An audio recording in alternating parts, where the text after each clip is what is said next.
Hello and welcome back to the Macca's Talk Hockey podcast, the podcast where me and my dad has joined us for this episode, and Dan has obviously joined us. He's on every episode, and we talk about English ice hockey, specifically the NIHL. We're 2 months away from games finally getting back underway. And yeah, Dad, you've just come back from Turkey. Do you know what? I'd quite like to spend a Saturday night in an ice rink. It is so hot. It was so hot in Turkey. Come back and it's Turkish weather in Swindon. So a nice Saturday night watching ice hockey would be fantastic at this moment in time. Yeah, right now the game would be going on if there was a game. We'd probably Yeah. be in the second period, Dan. So, yeah, but we've got a lot of sign-ins to cover today. It's been a bit of a crazy week with a few teams doing multiples. And then we've got a special interview with Elliot Lewis, just joined the MK Lightning. Mm. Great guy, great personality. I know the MK fans are going to love this interview. They're going to love having this guy on their team because Dan, let's be real, he needed a new change of scenery, didn't he? I think to really show what he's about because it's been a tough 3 seasons in Bristol. Yeah, I mean, you talk about MK having the pressure from the fans and stuff like that. I feel like this is a guy that's going to enjoy that pressure. He's going to enjoy being in front of those in that building, in front of that crowd, and I think he's going to be one of the guys that the fans are really going to get behind. He's gonna gain the followers early in MK, and I think he's going to really he's going to boost himself from the support that he's going to get in that MK team. Yeah, he had glimpses, Dad, last Mm. season where he'd get some opportunity and he'd score some really nice goals. But the one thing I credit Wallace for is that he does roll those 4 lines. And MK are a team that will roll a lot of their players. They always have good depth. We know that, but Wallace does play them. So Mm. it'll be good for Lewis to get some ice time with maybe some better players around him as well. Yeah, I think it'll suit his game. I mean, another big crowd he's going to be playing in front of as well. I mean, it Bigger, was yeah. always quite a bit of a cauldron at Bristol, and even more so at MK. So I think he'll thrive on that. So yeah, it's a good little move. Good little Yeah, move. we're going to start with the interview, because I know a lot of people want to watch that first. It's about half an hour, I think. So enjoy the interview, and we'll come back and look at all the signings. There's plenty of new imports coming to the league, which have been announced, and a lot of good Brits as well. So enjoy the Elliot Lewis interview, and we'll see you back in a minute. Welcome back. We've got another special guest on the podcast. I'm delighted to be joined by newly MK Lightning forward Elliot Lewis. How you doing, mate? Yeah, not too bad, mate. How are you? How are you? Not too bad. The weather is boiling. I've got a fan behind me. But yeah, you're looking nice and smart for the episode. Oh, thank you so much. I thought I'd put my nice glad rags on for you, and I would say set a good first impression. But for those who don't know, I've kept Jack waiting. So Yeah. yeah, I'm Only so only sorry, 20 mate. minutes late, so For those who don't know me, I'm never normally late. So, but but yeah, yeah, I mean, how's the off season been? Has it been good? yeah, lovely, mate. Yeah, I mean, I'm based in Southampton, so right by the water. Really, really lucky to be where I am. It's actually, for those who don't know, the warmest place in the UK all year round, Oh, purely nice. because of where the wind travels from the solar, and then also from Christ, I might even get this wrong. I want to say, is it the Pacific that comes from America Yeah, to I think England? so, yeah. Oh God, don't question me on that. I'm But rubbish at geography as it well, is don't it's worry. something to do with the way the wind travels, and It's boiling. yeah, it's cool. It's very very hot, and yeah, very privileged, and glad to spend some time with some family, which obviously you don't get a lot of in the season. Yeah, yeah, So yeah. A nice one. really, Well, have you really have you happy to been be on home. you've been on any trips yet? I know you've done a bit of golfing during the summer. Yeah, yeah, love my golf. I actually went to Benidorm with the Bristol boys Oh, early nice. April, which was an incredible time. We just, we really just were chilling out, just spending our time together, like unwinding from the season because it was a bit of a tough one for us with injuries and Yeah. imports leaving and things like that. So the time that we had together was really precious. And yeah, still really good friends with all those guys, and long may that continue, obviously. Nice one. We'll take it back to the start then, as we do with everyone else. Obviously, you said you live near Solent and you played for their juniors, under 18s. So what kind of got you into hockey? Was it family or yeah, how did you get into hockey? Because it's not really a sport in England, which many people, I guess, know about. No, of course not. But the good thing is it is growing, so we're Yeah, getting it there. We're is. getting Yeah, there. But that's obviously thanks to things like this podcast and stuff like I that. So appreciate keep doing that. what you're doing. We all love it. Um, yeah. So essentially, Dad used to play professionally, and one day I was in the attic and I was like scattering around and saw like all these newspaper articles and I was like, Dad, like, what's this? And he said, "Oh, son, I used to play ice hockey." And I was like, "No way!" And I was like, all of my dad's name through like all these crazy articles, and then just said, "Can I give it a go?" And then, of course, being the unlucky person I am, I turn up and it happens to be one of the worst ice rinks in the UK. But went on down to Gosport. For those who don't know, the little tin shed, half size ice rink.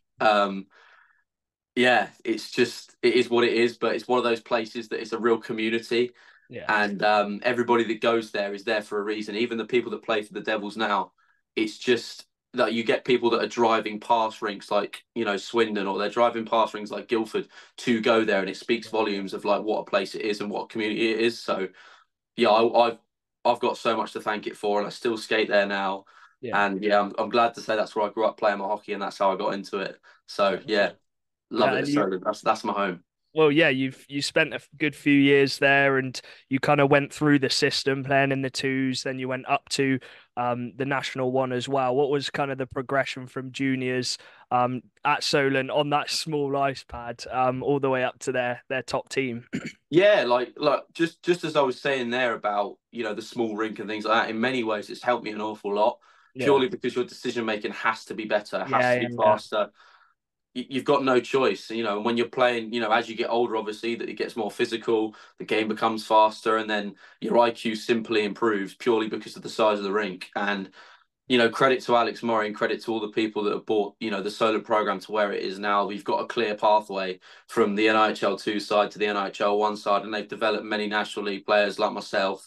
Kane Russell's jumped up, James Hounsom's gone up there, George Norcliffe, Paul Petts, Aidan Doughty was in the system at one point. That's just a few I can name. Yeah. There's way more. So it's a really proven pathway, and there's some guys who are skating there now that are more than ready and happy to go up to the National League in the next few years. So yeah, it's definitely a proven pathway, and one I really enjoyed being a part of. Well, looking at your stats in that league, you like to score a lot of goals. You think the smaller ice pad helped that help that a Do you bit know, more? it's interesting you say that because everybody says this, but I think so. So the guy who does the NIHL stats, Joe Scutts, who does the Yeah, yeah, media yeah. for Bracknell, he told me he worked out a percentage. It was something like 70% of my goals came away from home. Oh, that's a So good stat in your favor there, actually. exactly. So people say, "Oh, small rig, you can shoot from anywhere." It actually didn't really work out that well for me that season. But yeah, I mean, people can say what they want, but at the end of the day, it's what do they say? What do they say? In golf, it's like no pitches on the scorecard, and doesn't matter how, but how many. There you Yeah, go. yeah, That's what I yeah. mean. Well, have you always kind of been growing up a goal scorer? I don't know what your dad was like, but have you always been that goal scorer, power forward kind of player? Yeah, I think I'd like to say that. I mean, there was a season like when I was always playing in like maybe a league lower than I should have been, to be Yeah. honest, purely because of the rink I was in. There was one year I think I had 110 goals in like 18 games or something stupid like that. I know. I'll have to send you the picture of it, but like, yeah. So like, I think in many ways because I was playing against necessarily kids that maybe weren't as good as me at that age, I was skating a lot with the puck and sort of going around people, maybe not passing as much as I should have. And in many ways, again, I do think that has helped me out now because when I get the puck, I do have that mentality of I'm not going to lose it. Yeah, yeah. So when I drive wide and when I skate with the puck and give it a real go, I'd like to think that I'm a lot more confident of one-on-one plays compared to many other people Yeah, because of the way yeah. I've grown up playing. So there are negatives to playing at Solent, but equally I think it's helped me out in the long run as well. Nice one. And you were kind of, I'd say, not forced, but you were ready to take that step up and kind of Bristol come about their first, I think it's the first it's not really a franchise, but kind of first team introduced into the national. How did that move come about to the Pitbulls then? So obviously I gained a lot of attention from the year I was the top point scorer in the league the year before. So I had like 5 or 6 teams to pick from. Oh, man. And Jamie Elson obviously approached me at the end of one of the games. We played against each other, saying Okay. that there was a possibility that Bristol was going to come about and things like that. And Yeah. like you look around and look at the people, and then obviously I've got friends that have been to uni and stuff at the city, and it's just like it was a no brainer. Yeah. Like it was just you know genuinely the best 3 years of my life. It was just unbelievable. I've met so many great people up there. My sister's settled down there now. She lives there. And yeah, just when it came about, I didn't think it would turn into what it did for my life, but very grateful for that chapter, and ready to start a new one now, I think. I think it's so hard.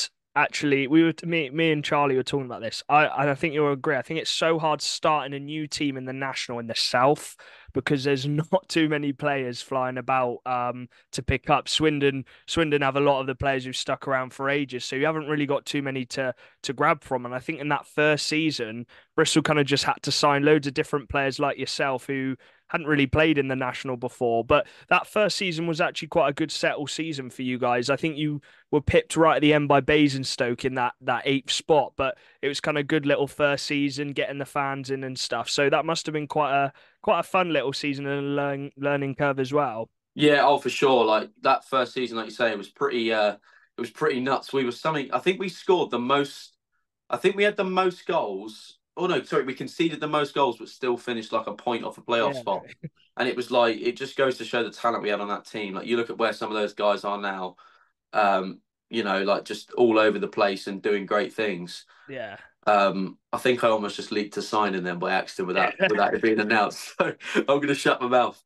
But yeah, that was a really cool year, really special year. Does make me think what would happen if we made the playoffs. How different Bristol might have been now.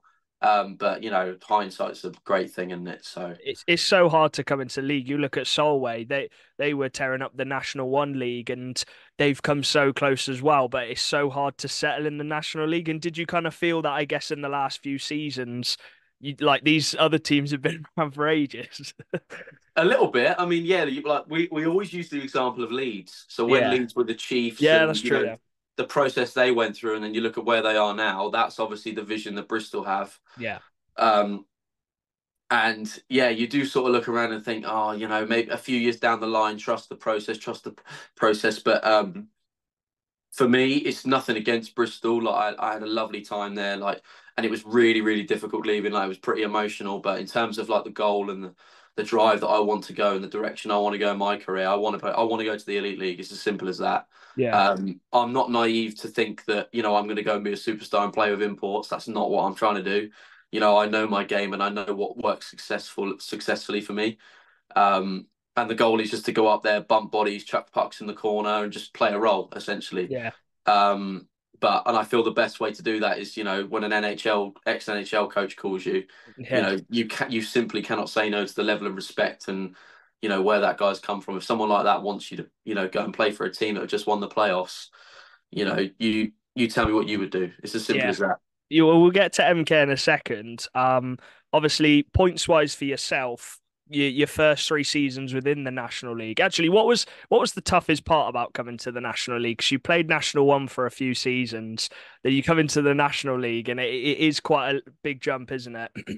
Oh, for sure, massive. I mean, yeah, like I personally would say there's a few, but I'd say mainly it's the skating and the passing. Yeah, That's as simple as that. The speed in which everybody skates well in the National League. yeah, In NIHL one, no disrespect to anybody that plays in it, but my skating would quite often, get me in the best positions. yeah, Not even necessarily taking a hard stride, just purely out of like the way that I skate, and like that's one of the strongest parts of my game. And then when you yeah, come to the National League, you've got guys who can gap up you perfectly. They're in every single passing lane, they're in every single shooting lane. And when it comes to passing, again, it's just how fast the puck moves. yeah. That typical saying of the puck moves faster than you, and it really does. Some of the imports can fling it at you. Oh, exactly. Like I mean, there was even a pass that Bobby Reagan gave me last year. He passed me a puck so well I wasn't expecting it. So I burst through the red line past Forsberg and Ben Solder, and then I think it was like Callum Field on the right marking Bobby. Yeah. Bobby chucked this pass through 3 blokes, and I just put my stick on the ice and I couldn't even see him, and it just landed right on my tape, and I was just like, wow, fair play to him. Yeah, he's one to watch, by the way. Shout out Bobby, love you, Bobby. He's gonna be a very good player. He's back next season, isn't he? Yeah, exactly. No, Bristol. give him time. Like he's a smart player, skates well, and yeah, he's my boy too. So love him, love Nice him. one. MK then, obviously you mentioned you couldn't really turn it down. I'd say maybe it was probably one of your favorite rinks to play in, the big ice. You said you like having the puck. I got to mention it, the goal they posted the other day where you scored against them. That's kind of your game really in a nutshell, getting that big ice to skate into. Yeah, yeah, you took the words out of my mouth. That's what I like to do. Again, that I think it stems from being a junior. You know, Yeah. that's where I sort of learned my trade and learned what, sort of thought what I was good at. I don't really know what that spur of the moment was when I saw the ice. I went, oh, I'm gonna have a go here. But yeah, just I wouldn't say I got lucky. I think I was. I don't know how to say it. But I don't think it's going to happen again. But No. I back myself, but maybe not to the degree where I've like absolutely dangled Archie Salisbury. But I'll yeah, we'll leave it at that. It happens to everyone. It happens to everyone. But Yeah. you got 12 goals last year, and you've every year you've been in the national, you've improved on your goals as well and your points overall. So I'm guessing next year as well. Obviously, you want the team to do well, and I'm sure MK have really high expectations. But for yourself, in a better team, it has to be said. I'm sure you've got high expectations for yourself to go further in your points as well. Oh yeah, absolutely. I do look at my peers around me whether people say, "Oh, I don't worry about other people," they do. Yeah. You do look around at the sort of the players and the people that you would compare yourself to, in terms of ability. And I look at some of the players without naming names, that I would feel that I'm just as good as, and they're putting up, way more numbers than I am. So Yeah. I really want to push myself to try and, prove a point and show that I do deserve to be, a player at MK, and rather than just riding the bench.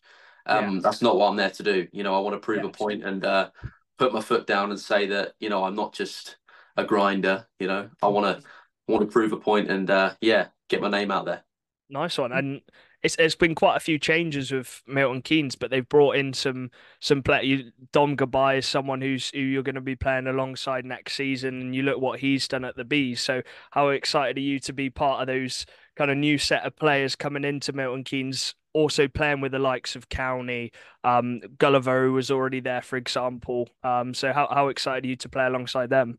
Oh yeah, big time. Like even playing against them, it's like you what it's so difficult. Like Yeah. you watch it and think I can't even keep up with this. And the fact that I'm very pleased to say I'll be playing with them rather than against them this year. Put it that way. But yeah, really excited to get going. And like you say, they've signed some serious talent, additional to what they've already got. So yeah, really really excited to get going with the Lightning. The fan bases as well. Bristol, even though some results were tough the last few seasons, missing players, they still came out in the numbers. So, quick word on the Bristol fans, because I think you had quite a special relationship with them, and they also were just chanting every game, supporting you guys on, and I love that. You didn't come in the league and they're expecting you to win every game. They understand that it was kind of a new little era for Bristol. Yeah, yeah, like, give the fans credit. They are fantastic at Bristol. To be, with all due respect, they are a new hockey fan Yeah. base. So I think that the fact that we maybe weren't as successful as we should have been, did work in our favour at times. But that's no disrespect to them saying they don't know what they're talking about, because that's Yeah, not the yeah. case. That's not the That's case what at they all. wanted in Bristol because there hadn't been a big ice hockey team. They had the twos, obviously, who were playing, but they haven't sold out a barn, for example, in Bristol before, and they were doing that in countless games. Yeah, no, absolutely. And that, like I said, just to add on what I just said, like there are a lot of loyal fans back from down the old, they say the Frogmore Street days in Bristol. There's a place called Frogmore Street where the ice rink used to be. And, like a load of fans who were still watching when like Rich was even playing, used to Oh come and wow! watch us Yeah, play. yeah. So, yeah, there's definitely like a big hockey fan base in Bristol and it is growing. And yeah, I wish that city nothing but the best. And I've left on pretty good terms. So who knows, Yeah. maybe a return there one day. But for now, I'm still on my own journey trying to push myself as far as I can. Nice one. One quick, sorry, I got another one. The That's all games right. against Swindon, the derby games. It didn't matter what form the teams were going in. those games, man, they were all so close. Every game, especially in Bristol, they gave Swindon a tough game every single game. Was it almost a little incentive because that was the derby for those seasons? It was absolutely, yeah, like I loved playing against It Swindon. was, Like it was just like you just left your your shoulder out there every yeah, single hit. There was like so many niggles that the chirps. I Oh, had the great battles chirps. with like I had great battles with like Tyler Plews and Oh, like great even guy, yeah. yeah, even Bricknell, he used to give it to me all year last year. Yeah. And now he's there. I know how ironic. I mean, I've got to be honest. I was texting him before he came saying, mate, Yeah. like you'll really enjoy it here and whatever. And I've obviously ended up going to MK. Yeah. So yeah, And don't I ask think you him. got him first game of the season as well. I do. Yeah, Yeah, that's so how's that going to be playing against it? Obviously, it's in Milton Keynes, so you're going to have the support of the MK fans, which we'll get onto in a second. But yeah, yeah. how's that going to be? First game of the season, fixtures couldn't have planned out better, really. Yeah, I mean, it's interesting. My phone blew up when the fixtures came out. Like, oh my God, have you seen who you're playing? But yeah, I will be honest. I was sort of hoping for a few more games for me to allow me to get settled in. Yeah. But equally, as with all due respect, I'm not necessarily worried about playing Bristol. It's more I've got a job to do with the Lightning. I'm there for a reason. I'm there to win games. So regardless of who's against me, I'm not bothered. I'm not going to play any different. I'm not going to be emotional or anything like that. Like it is what it is. It's another game, and yeah, but I am looking forward to it. It should be really good fun. Nice one. Is there a player in Milton Keynes who really kind of? I know you got Timmy as the coach. Is there a player you're really looking forward to playing with next season who was really tough to play against? Good question. In terms of like playing with, like I don't. Again, someone who's always really impressed me is Malik. Yeah, Yeah, game like is just so his puck good. movement and his speed. Like I've played against him so many times. Like, I'd love to play with him. Yeah, Just because I think he's got really good vision. Really good mates with Will Curlin. yeah. Obviously playing at Oh yeah, Bristol he was at together. So Bristol, wasn't he? Yeah, yeah, love Will. And then obviously, there's so many other talents on that team that, you'd be stupid to say you're not looking forward to playing against, like your Counties, your Gullivers, your yeah. Goodbyes, like all those players. And obviously the imports that, they are going to bring in and they will announce, they all look really tidy. So it's a really exciting prospect. And yeah, just I am buzzing. Really, really looking forward to it. MK fans, I'm sure there's going to be a lot of them watching as well. How excited are you to play in them? Because I bet playing in their barn against MK, it's always the toughest rink to play in. They're so good. So it'll be nice to be on the other side of it where they're chanting for your name instead. Yeah, no, absolutely. I mean, when I went to the commentary weekend, when I bumped into you actually and Oh saw you there, mate, they were it was loud. crazy. Like I was looking round and I had like an inkling that I might sign for them then. Yeah, Um, and I was just like, this is absolutely nuts. Like they're all in pink, they're all going yeah, crazy. Like they're all. But the other thing as well is that the community spirit looks really good.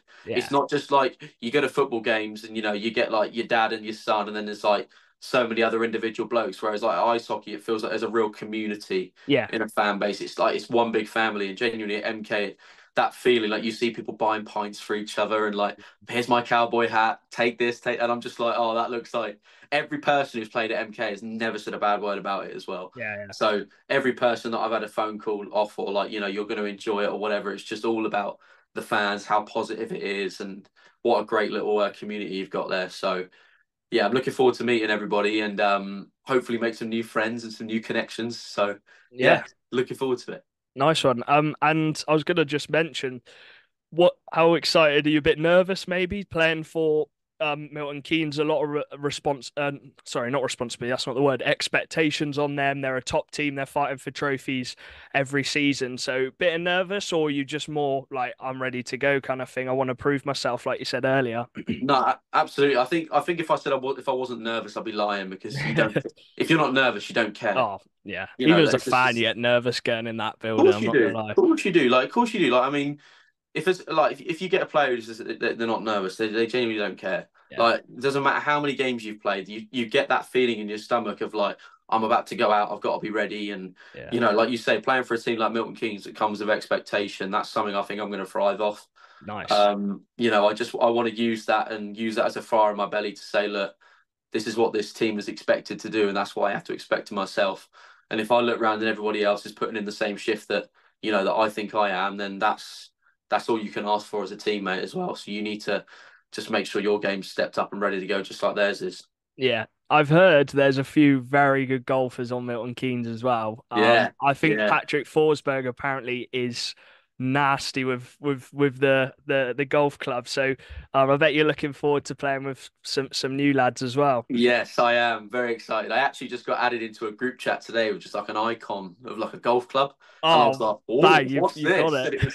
And it was like a load of the boys from MK. Few, I think Lewis Christie's in there as well, Oh, actually. nice. He's So back. That's actually exciting that he's coming back in as well, the coaching staff. yeah, big time, big time. That'll be interesting. Obviously, he brings a lot of experience, and Yeah, from what I hear, like a really natural leader. So yeah, again, that's somebody I can learn off. But going back to the golf, yeah, really excited for that. I had a big role at the golf club in Bristol. I was like an yeah. ambassador of the club there. Oh, So nice. I did like a lot of promotional work, just general, just being a spokesperson for the golf club. So hopefully I can, play a lot of golf in Milton Keynes and keep it up. So still trying to cut my handicap down, but equally trying to focus on hockey more. I believe they were last year. They were sponsored by Nando's. I don't know if they're sponsored by that again next year, but that is Oh not a bad wow. little sponsor for next season. Yeah, so Few if little that's Nando's for game days. I mean, maybe not a few days before game. Maybe that's like a Monday meal.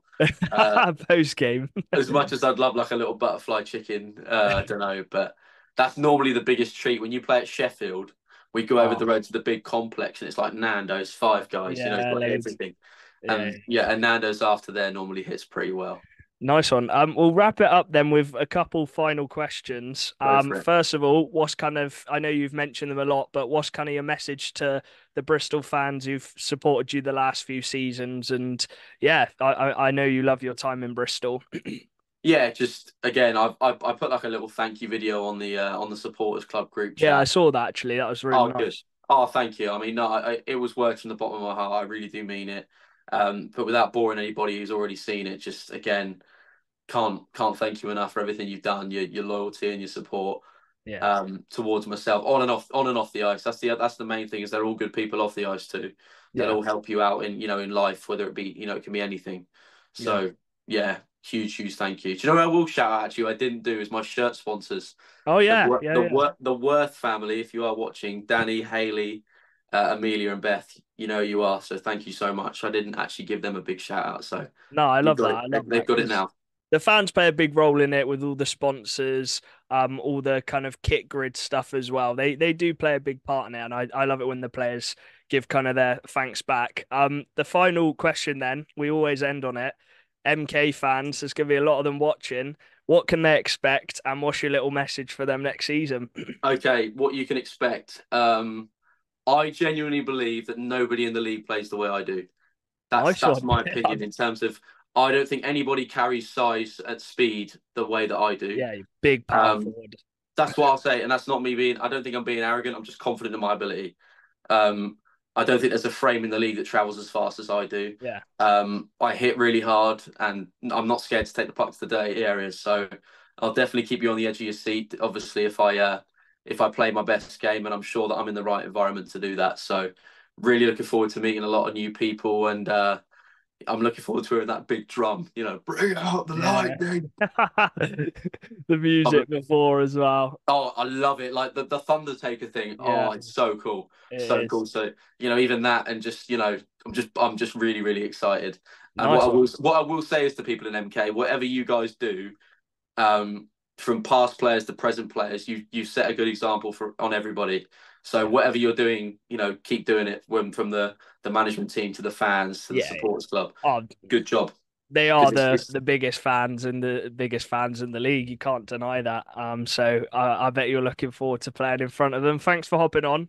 And maybe we'll get you back on during the season or some point at the end of the season to see how you found your first season. Yeah, let's do it. No, absolute pleasure, mate. Just keep doing what you're doing. Nice Your one. brother, and I want to say is it Dan? Dan, yeah, yeah, yeah. Sorry, Dan. I want No, no, you got it right. no. You guys do a great job in terms of the exposure you give for our league, and it's great for you guys too. So good for you, and keep doing what you're doing. Nice one. There'll be some crackers next season as well. Swindon versus MK. They're always great battles. So Yeah, buzzing for it. we'll Buzzing see for you it. at the first game between us. Nice one. Good man. Cheers, mate. Yeah. Thank you, Elliot, for hopping on. Thank you, Milton Keynes, for letting us use that interview on our podcast. We appreciate that. The first signing we've got is one I was quite surprised about, Dan. Is Tate Shudra to the Telford Tigers, the second Sheffield Steel Dogs player to go to the Tigers. And just a change of scenery for him. I think obviously he got an injury last season, so he was quite unlucky at the back end. But I think it'll be really good for him in this Telford team. Obviously, Finn Howe's dad. I'll quickly come to you first. Finn Howe's not returning to the Telford Tigers next season. That is a massive loss. Probably their highest point scoring Brit. Well, he is their highest point scoring British player. So that first of all, that will be a massive loss for Telford. Yeah, that's going to be a big loss. So they've got to look at ways that they can recoup those points. Yeah, shame, because I think Telford are building strong this season again. And again, replacement of Tate Shudra coming through is a really good move for Telford. Yeah, I don't know if Shudra will be able to replace his points, Dan. No. I just think he's going to bring something though. He's a very skilled player, Dan. And sorry, Dad and Dan's sounds quite similar. So, but I'll come to you, Dan, because I think this will be good for Tate and Telford. We know what Watkins is like developing those younger players, and there's going to be so many players wanting to try and get on that top line or top six. Yeah, I mean, with Tate last season, obviously you said he got that injury, and he couldn't really find his form back again. He couldn't really get back into that lineup. I don't know if it was just injuries just kept coming back. It was one of those ones that you just can't really get rid of. But he's going to have a full summer of obviously training, and he's going to have preparation for the season. And I think in Telford, he's going to be able to regain that confidence that he had before that we saw in Leeds when he played for them 2 seasons ago. And sort of he's going to be able to get more of an opportunity in that Tigers team, and maybe he does take that load of House. He does step up and get those points for Telford. And there's so many different ways that Tate can add to that team. He's such a versatile player, so I think that's a good little signing for Telford, and I think that's a good move for Tate himself. Obviously, trying to regain a bit of confidence in his game. Yeah, I think Telford are building a more balanced team where they've got a lot of players who are really battling for their positions. I just think they're going to be a harder team to kind of break down, especially in their own rink. A signing then for the Raiders, it's another returnee, and it is Marco Pascal, a young lad, obviously come through the ranks with TJ.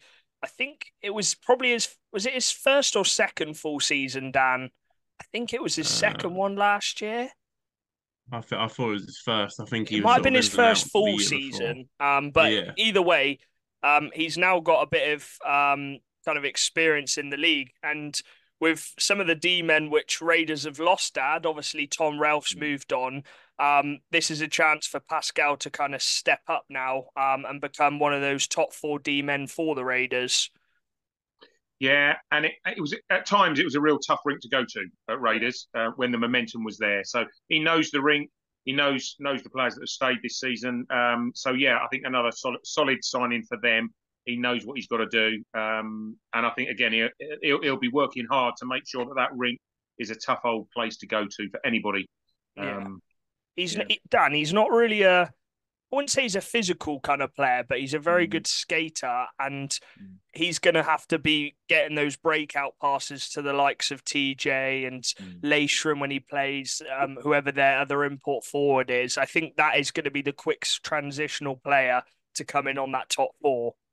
Yeah, I mean, he's still young. He's still got loads of bits to his game to obviously build on, but he's under a coach now that's probably coached him since he was a kid, obviously in Buckman. So they're both going to obviously know what sort of page they're on with each other. And I think if anyone's going to step up into a role, I think it looks like it's going to be him, because he is that young guy. He's got that bit of fire about him, and obviously he's a Romford lad. He's going to want to do the best for the team. So if you give him a role, give him an opportunity, I'm sure he's going to take it with open arms.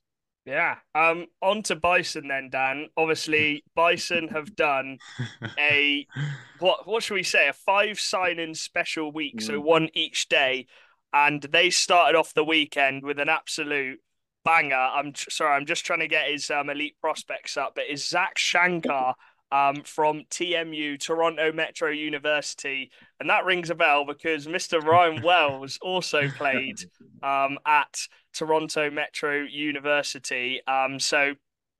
Obviously, those two played together for a couple seasons, but he did play last year in the France 3 League, which it it's not a bad league. Obviously, I'm not an advert watcher of it, but we've seen a lot of national players in the France too. However, this guy not Henry, Zach scored a lot of points in that league, and he also scored a lot of points in the U Sports. I think it's a really good pickup. Dan, I'll let you talk about it because obviously he's signed for the Bison. Yeah, I mean his CV for a start looks very, very good. Especially for this level. Obviously, you can only go from CV when you haven't watched an import. So Yeah. sort of if you're comparing him to other players that have come into this league, obviously you said Wales. Obviously it's a very good comparison to go by. If he matches anything that Wales did, I'll be very happy.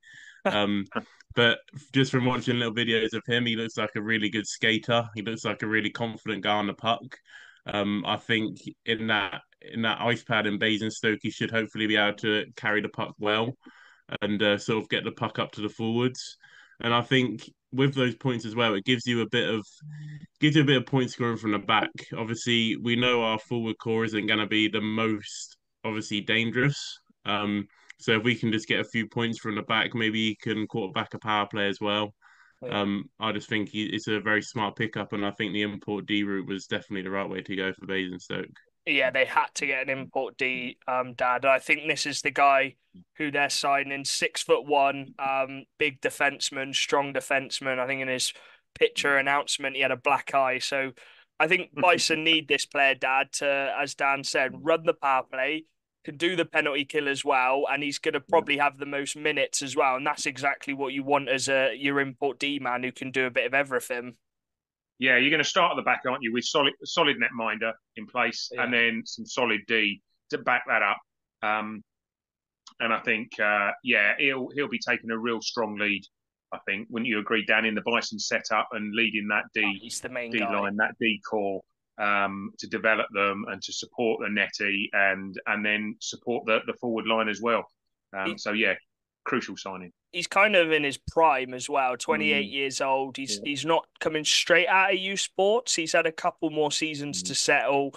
Has played around a few countries. So mm, yeah, exciting little D man. As you said, mm, Dan, if he can perform anywhere on Wales's level, you've got an absolute beast. I think he'll be quite different to Wales though, in terms of he's a much bigger guy, whereas Wales mm, is a smaller guy, but a very good skater and with his stick. I think mm, this guy will be a lot more physical, and that's kind of been the Bison way, just really hard to play against in your mm. own barn.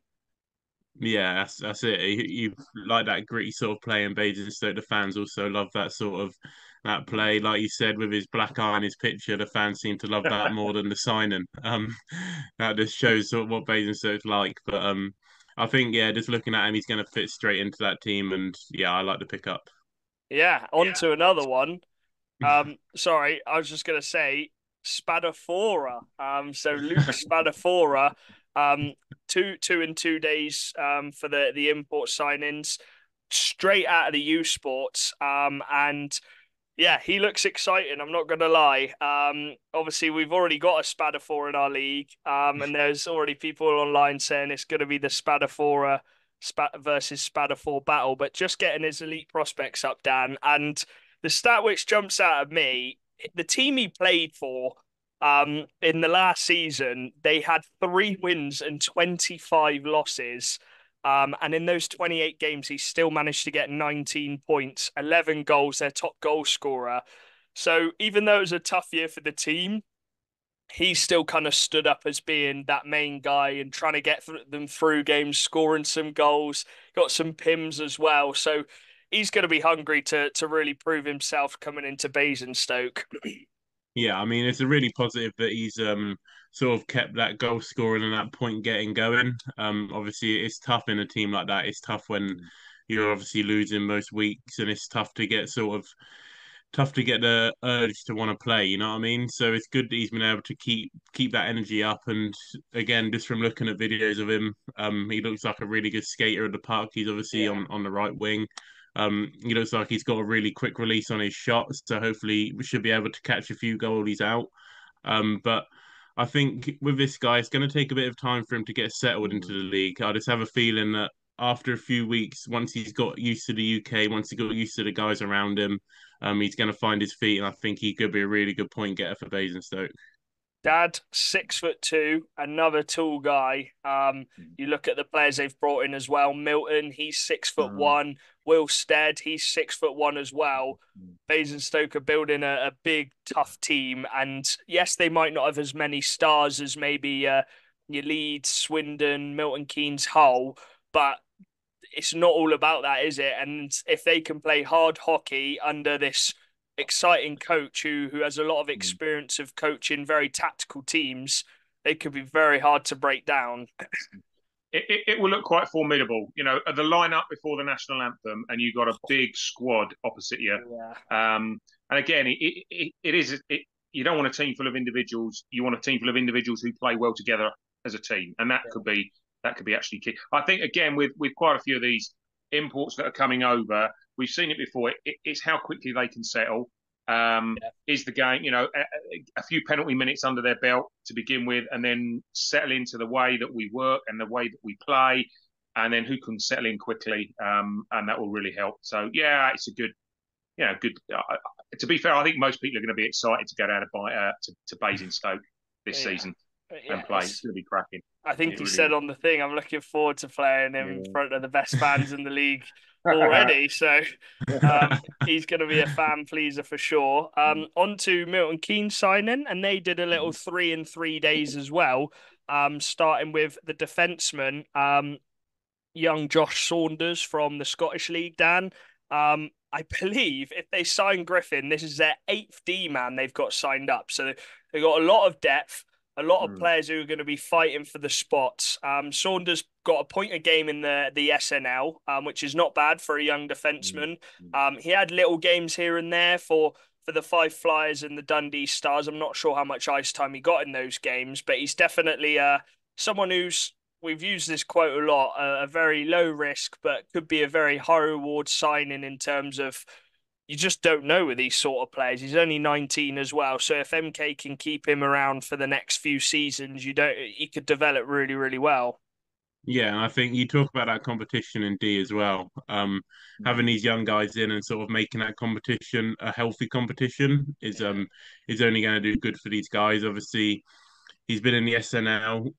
We know it's not the most competitive league. Obviously, it's growing, but it's not as competitive as the National League is. So he's been given this opportunity to play in the National League. And he's going to be able to grow his game more. Obviously, going from the SNL straight to Fife was probably quite a tough jump for him. Yeah. So now going from the SNL to the NIHL, and he can sort of play his career through that way. He's still, like you said, 19. He's still got a lot of time to grow.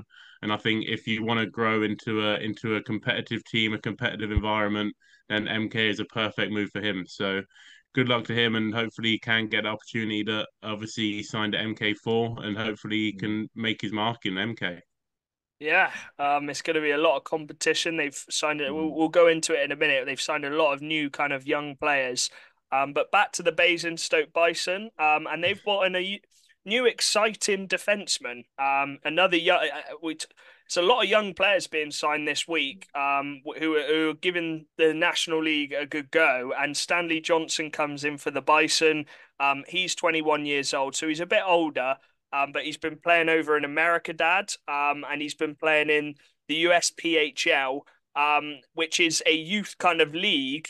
But you just don't know with these youngsters how that'll correlate over to the men's league, because a lot of them haven't actually played men's hockey before. But you know that every player who goes and plays out in Canada and America, they're on the ice more. They get to work on their skating more. I just think they develop a bit more than than if you were a young lad in the UK. So it's exciting for Basingstoke, but I don't think they should expect loads from him straight away because he's not actually played in the men's league yet. No, well, I think you are going to expect 100% commitment and a real push to kick Basingstoke's season off well. I think you'll see the efforts, and this chap will do exactly so. I mean, he's still young. You say, he's not the youngest, but 21, he's still Yeah. a young chap. So yeah, another good signing for Basingstoke. Again, it's going to be them working together as a team. Yeah, see how it goes. Yeah. Bit like Milton Keynes, you got 7 D men signed up, Dan. Obviously young Ty Cathcart, Brendan Ped as well. You've got Bradley. You've now got this Stanley Johnson. So the battle for those positions, I think, like MK, you're hoping it's a healthy kind of competition, and Jeff will kind of pick whoever's kind of playing the best at that time. Yeah, I mean, for me, you've got your top pair sorted. The second pair, you've got obviously Ralph in there. But I think I was saying to Charlie and stuff like that. Obviously, I think one guy out of Baird, Cathcart, or Bradley, or even Johnson as well, they have to step up into that second pair. One of these guys are going to have to step up and do their bit to obviously fill in that second pair D man. I'm not sure who it's going to be. Obviously, you've got Ty that had a really good season last year. Obviously, Brendan was in Basingstoke before, and obviously he had a year in National One, so it might be a bit tough for him. But you've got two guys there that I would like to see step up, and obviously it's just up to them who they find is going to be the best fit. But this Johnson, he's small. He's only 5'11", so you're talking about a tall team. Obviously, he's one of the smaller guys in D. But hopefully he's a good puck carrier. Obviously coming out of playing overseas, you're gonna, like you said, you're gonna work on that sort of stuff. So hopefully coming into Basingstoke, he'll be able to grow his game and yeah, really move the puck well and sort of grow into that body. Yeah, yeah, it's exciting, and as we said with Basingstoke, you're not expecting them to come in and compete for the league title. I think that's unrealistic. But if they can all work at it, play for the next couple years, compete for positions, that's what you Bison fans are going to want to see. A forward signed up for Basingstoke again, 6 foot. Big guy, Alex Sanford. Obviously, everyone at Basingstoke knows him very well. And Dad, he's shown in previous seasons that he can be quite dangerous in front of goal. Scored 19 goals one season, 22 the next. He then got 11 a couple seasons ago. He hasn't been able to play loads of games because I think he's got another job as well. But if they can get him on a line which is clicking, it's a guy who can put the puck in the back of the net, and you need those Brits to kind of step up when, especially if Basingstoke only have 2 import forwards, you're relying on your Brit forwards as well to just chip in there. And Sanford's a player who's known for scoring goals, so I think that's an important little pickup. It is, and especially for a first season back, I think it's a good pickup. Get the odd points coming through, the goals coming through, the assists. Yeah, he knows Basingstoke. He'll know the setup as well and the history. So yeah, go for it. It'd be interesting to see how he fares this time round, because the game has developed massively over the last couple of seasons. Yeah, that's true. So see how he can slot in again. But again, I expect there's a real enthusiasm down in Basingstoke. Let's get cracking now. We're going to get a good squad together. Yes, maybe not chasing the title, but they'll be keen to prove a point early doors. Yeah, he didn't play last year, Dan. Won the title with the Buffalo. Won the NIHL 2 title with the Basingstoke Buffalo. But yeah, I think if he can score 15 to 20 goals, Dan, if he's played next to some good players, I think you take that every day of the week. Yeah, I mean, he stepped away because obviously he's in the RAF, so he was actually playing in the RAF league last year. So he was still playing. I saw a little article and it said Sanford with another hat trick. So that's always good. So he obviously has been out. He has been skating, but obviously we know the RAF league isn't going to be anything to fare with what he's going to be coming up into. But the main thing is he's still been getting on the ice. I'm hoping we can see him regularly playing for Basingstoke. Obviously, I know of his job it might be harder, but maybe different circumstances. Maybe he's been able to come back and sort of play more hockey.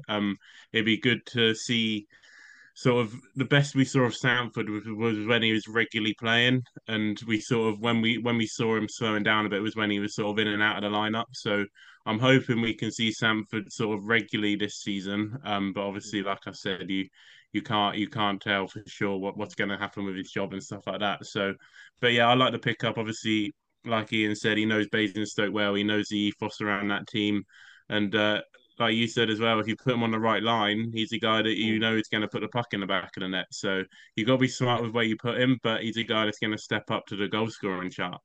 Yeah, 6 foot as well. Again, just a big body. That top six, it's going to be a big boy top six with some of those players, especially. There was a picture which come out with Jeff online about how he was looking for a big centre to come in and play that game. So if you're looking at another 6 foot plus centre, Basingstoke, man, they're going to be a tough old away game to try and get points from. On to probably the youngest signing of this off-season. It's a two-way signing, and this is really exciting for the Peterborough Phantoms. They have managed to pick up Alex Rushby on a two-way with the Nottingham Lions. 2008, Dad.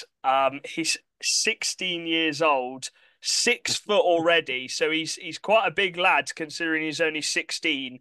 And last year in the National One North for the Nottingham Lions, he got 75 points in 32 games playing with Alice Padalek.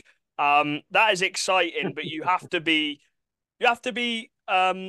ease them in, don't you, with the National League? Because you see a lot of these younger players come in and they throw their body around. They'll try and make an impression with hits, but I think with someone as talented as this, you just got to ease him in, and he'll slowly get used to the National League and also develop still in it for the Nottingham Lions system. Yeah, I mean, you can't ask for more, can you, with Alex Padalet as a bit of a mentor and support getting into the NHL one.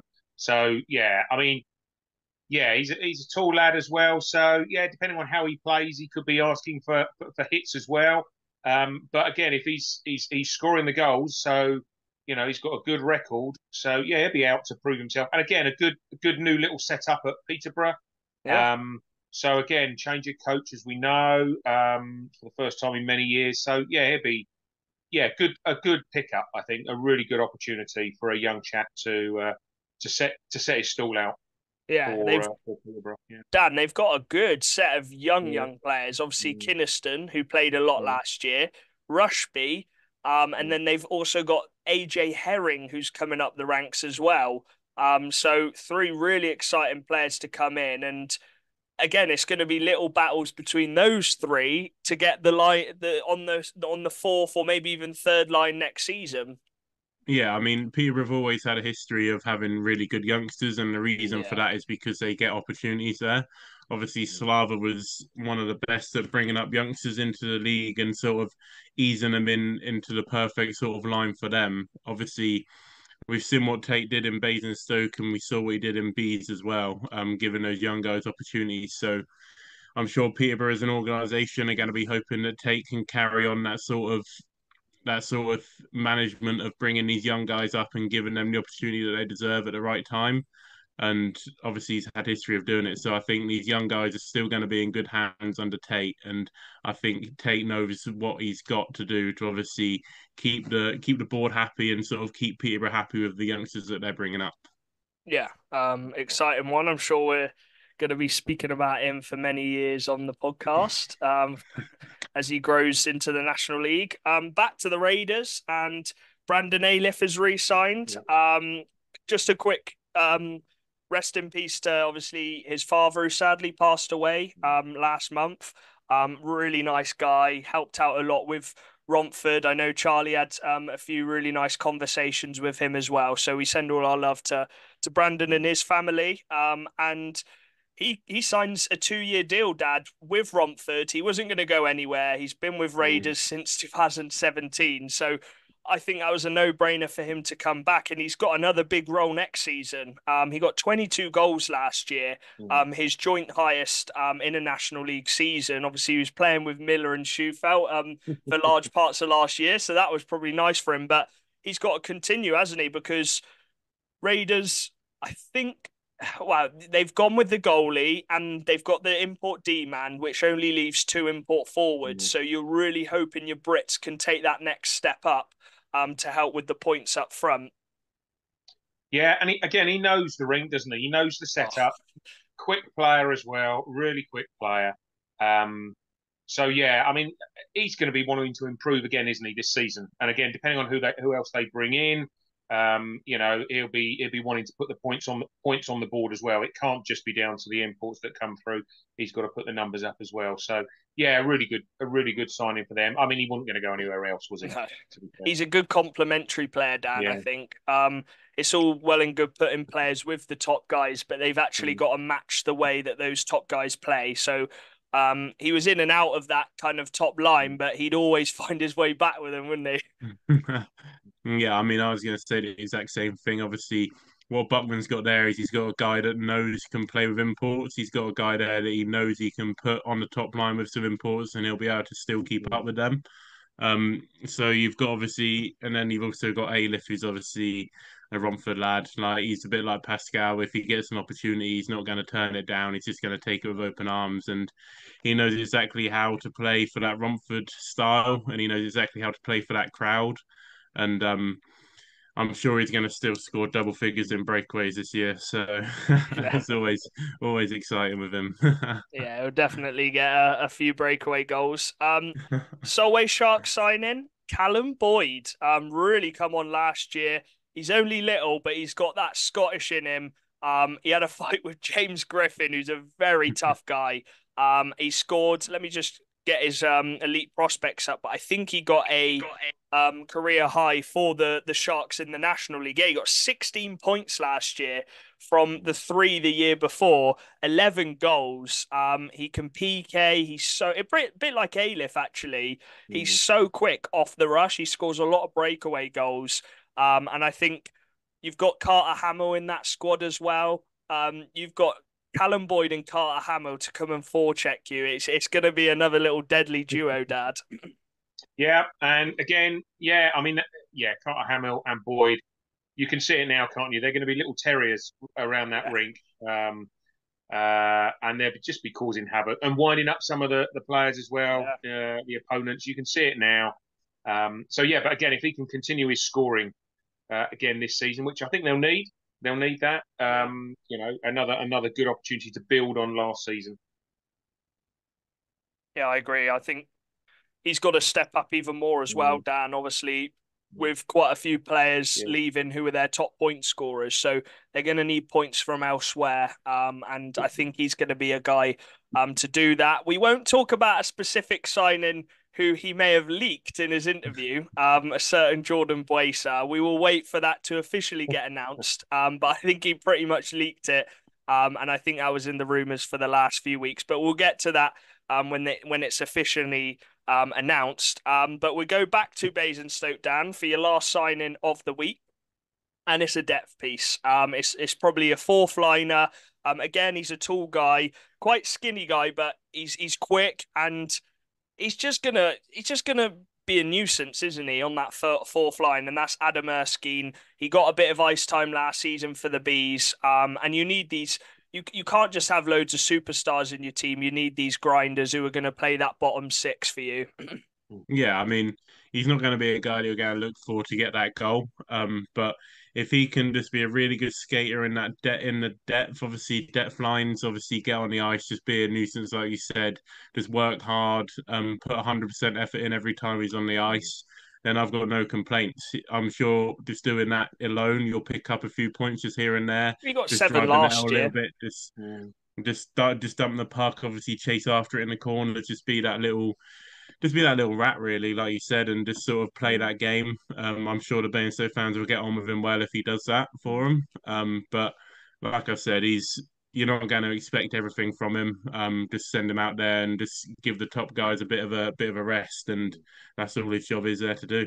Yeah, 6'3" though, another big guy. I know we're saying it a lot, but it's a big team that Jeff's building, and I think maybe that was what he was looking for coming into this season. They're not going to be an easy team to play against, but that was your 5 signings, Dan, and I think that only leaves you with a few more left. Looking at the roster, obviously you've got that import centre, which I think you'll bring in, your backup goalie, and then maybe an extra forward to play on that fourth line with your Erskine and Roman Cathcart. So we won't be too long until we do the Bison special, Dan, which I'm sure you're looking forward to. And I know we've got a special interview with a player who I'm not going to say yet, who will be a part of that Bison special. On to Leeds, Dad, and they've gone and announced their old import forward. No, I'm joking. He's 34 years old. There are older players in the league, but he is a veteran, Latvian winger. I'm going to try and pronounce this right. Arturs Mikevics. And he comes in for the Leeds Knights. Obviously, last year they lost, for this year they've lost Matt Hayward, who's a veteran guy. He's one of the guys which those younger guys are going to look towards. Well, they've got this guy, and he's played in a very strong league in the French First Division. Sorry, I'm just trying to... Arturs... So I'm just searching him on... I've been really slow today on the elite prospects. But Arturs Mikevics, 6 foot, 34 years old, just under a point per game in the French league. And he could pick up points now and again. But I think he's going to be, Dan, that just Matty Barron replacement, really. He might not have the legs of Matty Barron, but he's just going to be up and down the ice, chipping in with points, and he's played at a very high level. So you can just rely on him in all those situations. This guy really reminds me of Yanni Lackinen. I think he's just going to come in, just going to be there all over the ice. I think he's just going to be that clever guy.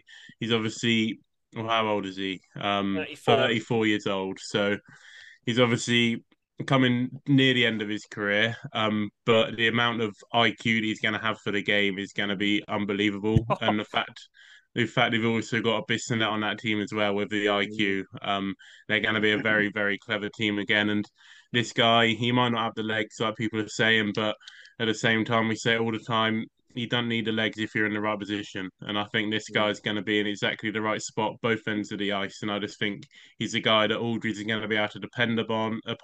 He knows how to play the game. And I just think it's a really clever signing that it's going to go under the radar a little bit. But when you see him play, you're going to be like, wow, this guy can do something. Just to put it in perspective, Dad, Alex Roberts went to the French 2 division. And we know how good Alex Roberts was. And obviously this Basingstoke import, who they've signed, the defenseman, he played French 2 and also French 3. So this guy's played the top French league. He actually, a bit like Spadafora, played for the team who finished bottom, but he still managed to get in 23 games, 16 points last season. And he's been a consistent around about a point per game in that top French league. I just think this is a great little bit of business from Aldridge, because they've got a very young team and they still do need those older guys just to keep those younger guys, I don't know what the word is, but keep them under control, kind of thing. Well, they'll do that to keep the younger ones under control. But I tell you what, the younger players are going to go out there and cause havoc, so that when these more mature players come in, and let's be frank, we've seen plenty of players who look after themselves and are still quick on the ice and get the minutes in, plus a good IQ. So these younger players are going to cause havoc with the lines of the opponents, and then these strong, mature, experienced players are going to come in, and you'll expect them to score. And with the IQ that they've got, they'll make the passes as well. So I mean, Ryan Aldridge has got a pretty good track record of imports coming through, hasn't he? Yes. And you may think, I remember last season when Matt Bissonnette came in. To begin with, it was quite a slow start, and you think, oh crikey, what's going on here? And then suddenly it's like it's Matt Bissonnette again, and again, and again, and again, and again. So how quickly he can settle into the lead squad, I don't think it's going to take long. But yeah, really quality bit of signing. I think it'll be really good. I think if I had to put point maybe target on it, I actually think he might score a bit more than Matt Barron. I think Matt Barron got about 80 points last year. I think this guy's going to be scoring a bit more points, and he's just got so much experience on him. I know when the Wildcats signed Jan Kostel, he played in the top Czech division, and a lot of people didn't really know what to expect.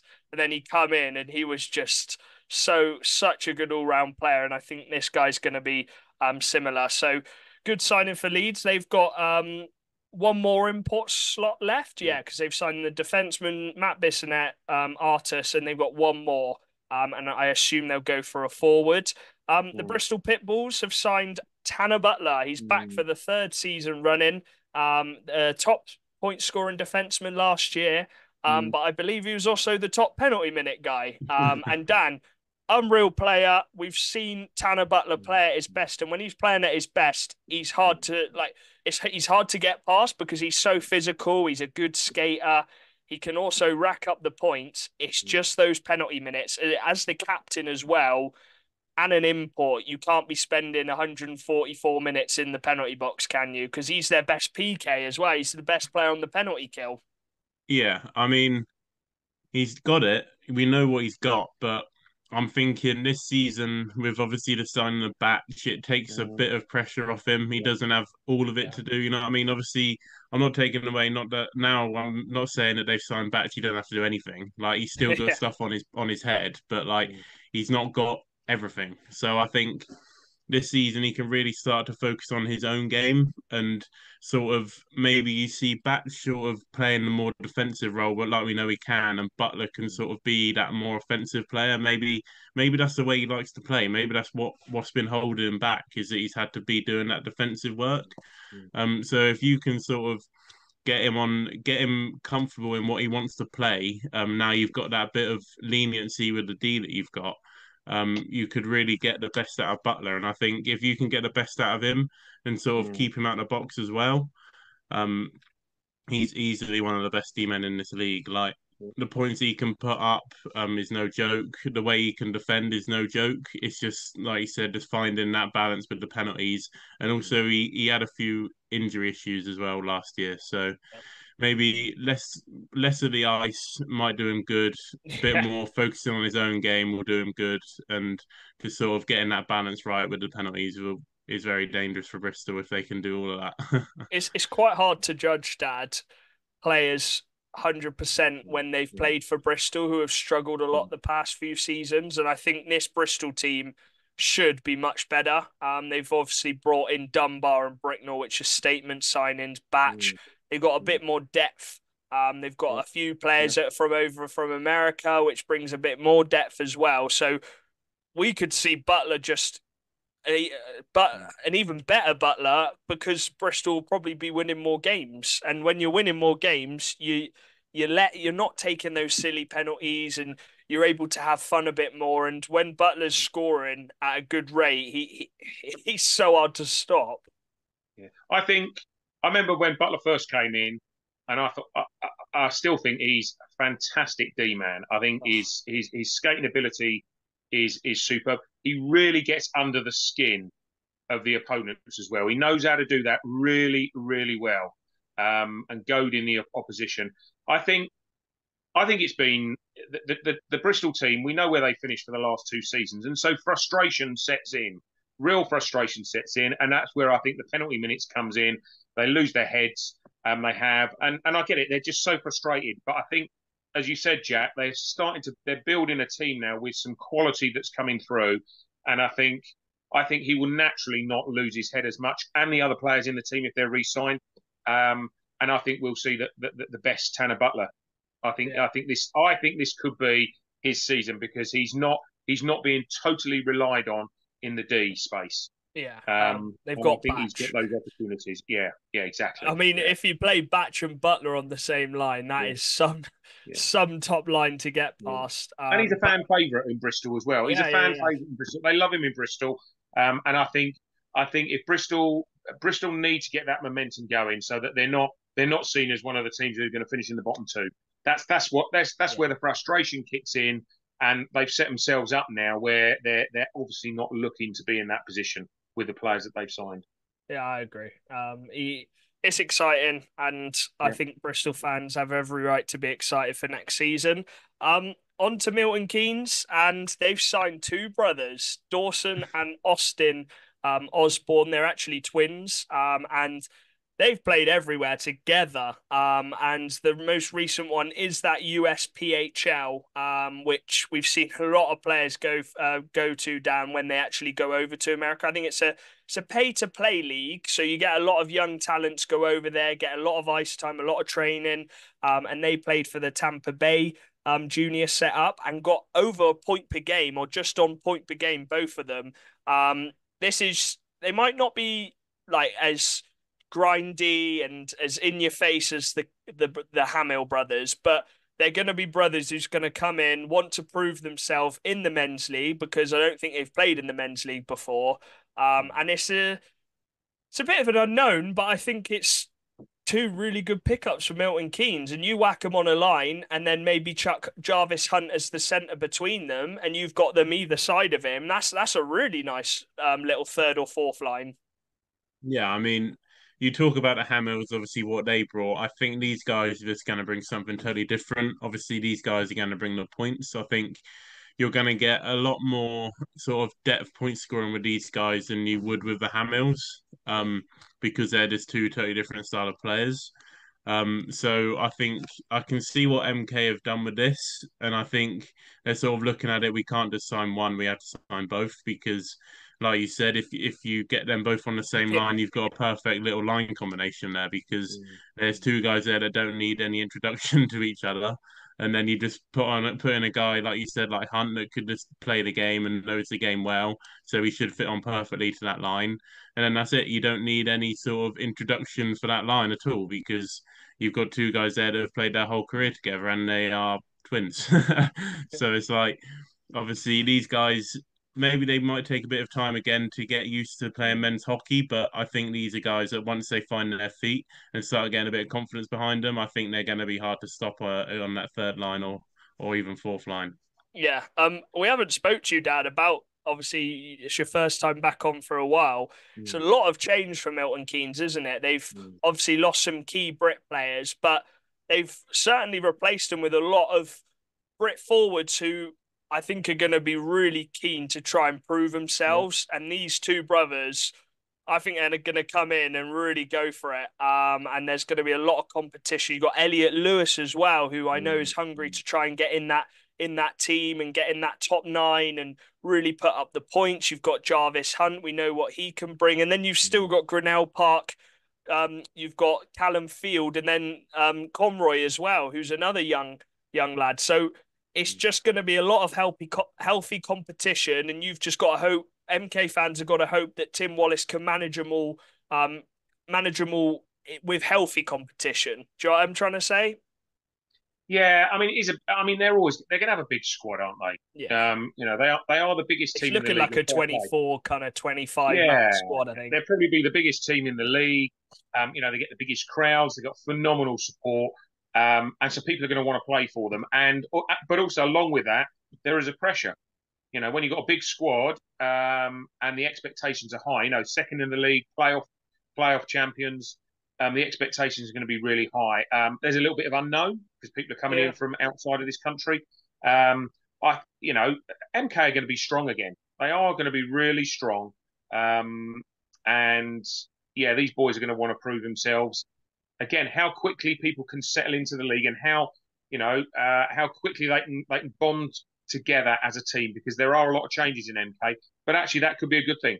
It's not necessarily a bad thing. They bond quickly together. They're new. They're breaking some of the habits of the past because we've always done it like that. Well, lots of people are left, so we need to bring in new habits now. And that could be a good thing for MK. They're always going to be strong. These twin boys, they're going to be, again, crowd favourites. The crowd will get behind them. They'll have a chant. They'll have a new chant, won't they, Dan? There will be. Definitely. But yeah, I think, Dan, with Milton Keynes, as Dad said, it's kind of a bit of an unknown because I don't think they can play the same way like they did, like we saw last season. I think they're going to have to play a little bit different. Wallace come out with a big quote about how they're going to play a different way, but everyone's going to buy into it. And I do believe him. I think the team will buy into it. And you've just got to hope that with this big squad, they've got these pre-season games a couple weeks before the season. They've got that opener against Bristol. Bristol are going to be hungry to try and maybe cause a little upset. But there's nothing wrong with a big squad. I know a lot of teams would No, love to have no. the squad depth and the amount of players which Milton Keynes do, but that could be a really good thing for them. Wallace can kind of pick and choose as well. Yeah, and obviously, what Wallace needs to do if he is going to go that route is he needs to give these players sort of, Mm. he needs to give them belief that they are going to be able to get into that lineup because you Yeah, don't want these guys few coming in, games. obviously saying, we're going to give you this, we're going to give you that. And then when it comes to the actual game night, you're not getting your chance to obviously do what you want to do. So Wallace needs to be clear with what he wants from his players and what he wants from his team and what he's going to give back. Because that's when people start getting obviously annoyed and start sort of wondering why they ever came to MK in the first place. But like I said, with Wallace, he's obviously had a plan this year.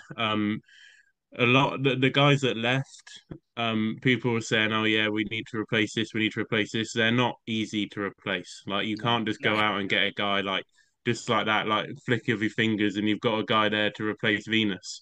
Like you just can't do that. And like, oh yeah, we need a youngster to replace Max Stewart. You're not going to be able to get a guy like that. And so what Wallace has had to do is he's had to change his style. He's had to change his the way he's looked at players this summer, and he's really sort of like he said on that quote. He's brought in players that are going to be able to fit this perfect MK ethos that he wants to build, and they might not be the they might not be the team that we saw like for the past 2 seasons, but they're a team that's going to be hard to beat still. Mm. And if they can all buy into the system, they're still going to make that home ice a fortress, and they're Yeah. still going to get points, but they just won't get it in the same way. They're going to get these guys, they're grinders on in depth.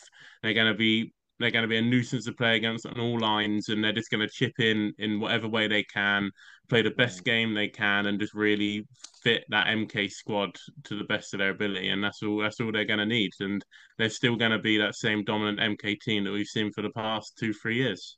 yeah. Yeah. It's exciting. It is exciting. Mm. Um, we'll talk about it more in MK special. Once they've signed everyone up. Onto their rivals, the Phantoms. Couple signing announcements today. The first one, Barnabas Sarri, 19 years old, another depth piece who's just going to Mm. come into the lineup. Third, fourth line, very quick forward. He chipped in with 5 points last year. Yeah, it's just another young player who's going to come into this new Phantoms era, and Tate's going to try and bring him up with a lot of those other younger players which they've got in the squad. And then their backup goalies, they've announced Ryan Bainborough could be coming back. Obviously, him and Luke Clark, they're on two ways with the Phantoms too, in the NIHL too. I'm feeling a sneeze come on, but I don't know if it's going to come out. But yeah, Bainborough, we've seen him in the league before, so that'll be fun if he gets a start. But I'll be honest, I don't think we're going to be seeing Mm. these backups get too many games this year. You sign your import goalie Levine for a reason. He's going to probably play the majority of the games, but it's good that both of them are Mm. on that two-way with the Phantoms too, so they're still going to be Mm. getting games and battling for those positions. And then the final signing to wrap it up is a very exciting signing. It's a re-signing. It is Harry Thomas, who played quite a lot of games actually to end last season, and we watched quite a few of them. He had to play a couple games against Swindon. Only 16 years old. I think he might be 17 years old now. But yeah, oh no, he's still 16 years old. Very, very exciting. But again, you've got to ease him in, let him play a few games. And I think it's looking like Bristol probably get that import goalie. So he's going to be learning off that import goalie again, Dad. Yeah, I mean that's the key, isn't it? A young chap, 16, netty, back up, massive pressure. There's going to be pressure on the goalkeepers. I know we're reliant on quite a few top class import netties and established netties over here, but it's a tough old game. This, so you've got to keep fit. You've got to keep on the ball as a backup. So big responsibility for this young chap. But yeah, good opportunity, really good opportunity.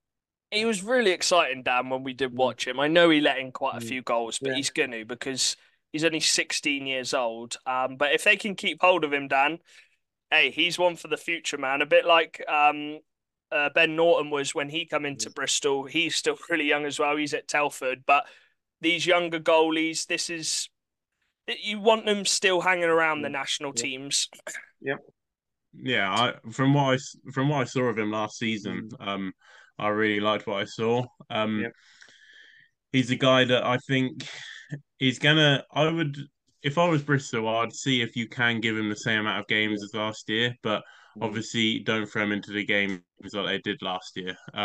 Don't throw him into like MK away and stuff like that. Throw him into the games that are sort of more at his level. But if you can give him sort of maybe a bit less of a load, but with maybe a bit of an easier opponent, sort of grow him that way.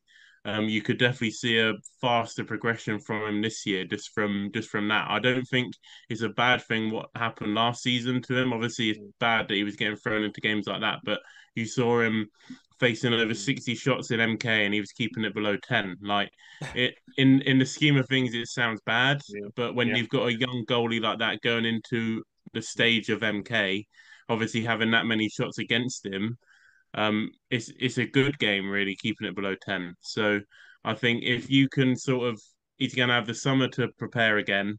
And if you can just sort of share his games out a little bit nicer for him and sort of progress him in an easier way, I think you've definitely got someone there to keep an eye on, and I think he deserves to get a chance again. But obviously, yeah, just against an easy opponent. But also, you need a stronger D around him as well to support exactly what Dan said. Bring him in. You need a stronger D, and they've got some pretty good strong D there who can help him as well, more so Yeah, than last year. I It's think good to know you've got a guy that can do a job in Yeah. between the Yeah. pipes, like Yeah. backing your important netminder up if needed. Yeah. also, if you are getting pumped, you can bring this guy in, and he's played games before. Yeah. Yeah, you just got to keep him sticking around. He's literally Yeah. 16 Yeah. years old, Yeah. so as long as you can keep him around and training and working with the team. But I think that's pretty much it. I don't think we have any more signings. Dan, have I forgotten anyone? Mm. I think that's pretty much it. Yeah. But yeah, we're coming to the closing stages of teams wrapping up their rosters. I know Swindon haven't made an announcement for 3 weeks, so we're still waiting for our imports. Swindon are running with one import next season. Yeah, Tom Ash. It's gonna be Tom Ash against everyone. But yeah, we appreciate you hopping on, Dad. We hope everyone enjoyed that Lewis interview. And yeah, we'll catch you in the next one, and we will be starting our first team special very soon. And I'll give a little hint. He's been on quite a few times before, and it is a head coach. So you can probably work that one out. So we'll see you in the next one. It might be a team special. We'll have to see if it works out. But yeah, we'll see you in the next one. Peace.